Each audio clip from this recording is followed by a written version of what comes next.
Vice President JD Vance wrapping up remarks in Switzerland just a short while ago, revealing that the United States and Iran made great progress on peace talks overnight. Chief Foreign Correspondent Trey Yingst joins us from Tel Aviv. Trey. Yeah, hey guys, good morning. High-level diplomatic talks wrapped up in Switzerland overnight, aimed at solidifying the memorandum of understanding and entering into this next phase of negotiations. Both Qatar and Pakistan released a statement indicating that a committee was formed, and this structure reached an understanding on a roadmap for the technical talks over the next 60 days. A U.S. diplomat involved in the talks told Fox News that some of the discussion was focused on clarifying the confusing messaging on the Strait of Hormuz to ensure it will remain open, adding that robust discussions on all elements of the nuclear deal are ongoing. This morning, Vice President Vance said that the U.S., along with Qatar, will have oversight of any unfrozen Iranian funds and that some could go to purchasing U.S. farm goods. He also made a major announcement on access to Iran's nuclear program. This is probably what we're most excited about as Americans. The Iranians have agreed to invite IAEA inspectors back into their country. That is a major milestone for the American people and the first step in permanently denuclearizing or permanently ending a nuclear weapons program in Iran. And that's exactly what we wanted to do. That's exactly what we asked to happen. The Iranians also acknowledged major progress in the talks, adding that a deconfliction cell for Lebanon will be the first real test of the understanding. Israel and Hezbollah did not trade fire on Sunday for the first time since March 2nd, according to the UN. In response, Israel lifted all restrictions for civilians in the north of the country. In a call with Fox News on Sunday, President Trump said he was disappointed Israel can't put Hezbollah away. The leader of Hezbollah, Naim Qassem, gave a televised speech over the weekend, indicating that Israeli forces staying in southern Lebanon would mean a violation to the deal. There is no such thing as a ceasefire that grants Israel freedom of action. A ceasefire means a complete halt of hostilities by air, land, and sea. It means no demolitions, no consolidation of its presence in the occupied areas, no further advances in preparations for the withdrawal, which should take place according to a rapid, time-bound schedule. Will likely remain a major sticking point in this memorandum of understanding, which is why they are talking about this deconfliction arena.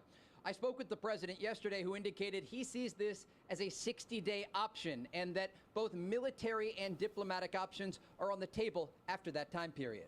Guys? Trey, do you anticipate Iran coming out and saying something completely different than what Vice President JD Vance has said? We have seen that before. Or, Yes. are these 4 points that the Vice President laid out set in stone, to your knowledge? And also, if you could characterize the gravity of Iran agreeing to allowing IAEA inspectors into the country and also what they may be doing there. Yeah, absolutely. Here's what we know and here's what we don't know. According to the mediators, Qatar and Pakistan, along with the vice president, they've been able to create a mechanism about the Strait of Hormuz to get better understanding on what the traffic is going to look like. Also a mechanism to try and deconflict any shooting, as the vice president described it, that could take place in the region. What we don't know is if the Iranians have agreed to the announcement by Vice President Vance. And it's a major announcement that International Atomic Energy Agency inspectors will go into Iran to survey what is left of Iran's nuclear program. The other major point that he made was that Special Envoy Kushner was able to work out a deal through Qatar, where the U.S. is going to have some oversight to any unfrozen Iranian funds, and that some of those funds could be used to purchase American farm goods to feed the Iranian people. Again, these are two major accomplishments for the Americans, but we've not yet heard any comment from the Iranians. So we have to be measured here and patient. We have to wait and see how Iran will respond, if they publicly acknowledge that they have agreed to these 2 agenda items. And if they have, this will be yet another indication of the progress overnight. Again, Fox News spoke with a diplomat who was directly involved in the talks overnight, who said there was robust discussion about Iran's nuclear program and the realities on the ground. This is not going to be a simple ceasefire, but it is a ceasefire, and it's expected to last for at least 60 days. Guys? So when you talk about the IAEA going in, the question is, if they go in, how much freedom do they have? And they would play a vital role in telling us where the uranium is and how to get it out. They could kind of coach us through that because they're the experts in it.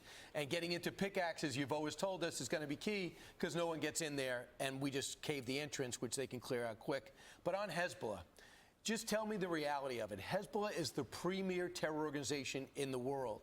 Thanks to the walkie-talkie and exploding pagers and the killing of Nasrallah, the Israelis have done incredible damage to Hezbollah. But as long as Iran can keep backfilling with money and arms, and the IRGC can keep leading with their leaders, they're going to continue to stay. You can't really fault Israel for not taking out Hezbollah when it's Iran that keeps on just supplying Hezbollah. And do you believe that Syria can really take on that organization without any air defense, knowing the missiles that Hezbollah has? And that's what the president's calling for? Yeah, President Trump posted on Truth Social yesterday, leaving open the option of bombing Iran if they're not able to rein in Hezbollah, their largest proxy in the region. And Hezbollah also killed 5 IDF soldiers over the weekend, Yes. prompting hundreds of Israeli strikes across southern Lebanon. And so this question of deconfliction is very important because it will require the attendance of all parties to adhere to such a deal.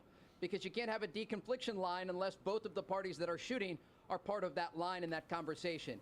Now, more broadly, this issue of how to deal with Hezbollah. When I spoke with President Trump yesterday, he said he was disappointed in the way that the Israelis are handling the fight against Hezbollah. And he spoke about Syrian President Ahmad al-Shara, saying that he actually talked with al-Shara in the past about the possibility of fighting Hezbollah because he believes he would be more precise and not knock down buildings. This issue of Hezbollah will remain because tens of thousands of Israelis have been displaced from their homes in the northern part of Israel. Hezbollah has routinely attacked the civilian population here, and the Israelis have responded mostly against southern Lebanon in recent days, but also against the Lebanese capital of Beirut in the past. And so this is going to be an area of focus in this memorandum of understanding. Remember, the Iranians are trying to tie this issue of Lebanon to the broader agreement, saying that any strikes against southern Lebanon would be considered a violation of the memorandum of understanding. And so this is an arena to watch, along with the Strait of Hormuz and the commitments that Iran has made as it relates to their nuclear program. But if the Iranians confirm that they are indeed allowing international atomic energy inspectors into their country, we have to think about the timing of all of this. Exactly 1 year ago, there were American B-2 bombers over the skies of Iran targeting Natanz and Isfahan and Fordow, taking out Iran's nuclear program. Exactly a year later, according to the vice president, they have allowed international inspectors to head back into their country in the days ahead. Guys? Great job, Trey.